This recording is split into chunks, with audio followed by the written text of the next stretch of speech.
It's your boy Chef. My recording. Hold on. Yeah, man. You know, I just want to talk about some bullshit, shit that's on my mind. I mean, we got one life. You feel me? One life only. And then a lot of us take it for granted. Some of us don't even make it to see 21, let alone even 18. You know what I'm saying? Depending on where you come from, how you live.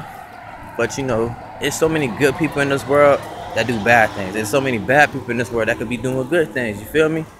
And you know, we can all come together as brothers and sisters, or be friends, at least pretend to be friends or something. You got people out here who brothers and sisters, they can't get along worth a damn. Although, you feel me, they don't grow up and live together all their life. You know what I'm saying? They get in the real world and can't help each other do shit because they always worrying about what you got or what you did to be in your predicament instead of just coming out the heart and helping, you know what I'm saying? And, you know, I'm a quiet person. I don't really too much like to talk about stuff.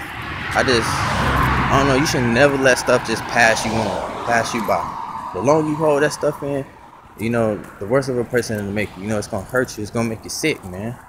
You know, I hold on a lot of anger. But you can't tell it because I'm always smiling. But I do, man. That's why I can just talk about it. I'd rather talk about things than just be mad or F that nigga or fuck that bitch and shit like that. I said F that nigga, but fuck that bitch, huh? Shows you how I feel. But no, man, for real though, man. Fuck with your boy Chef, though. I'll talk about some other shit.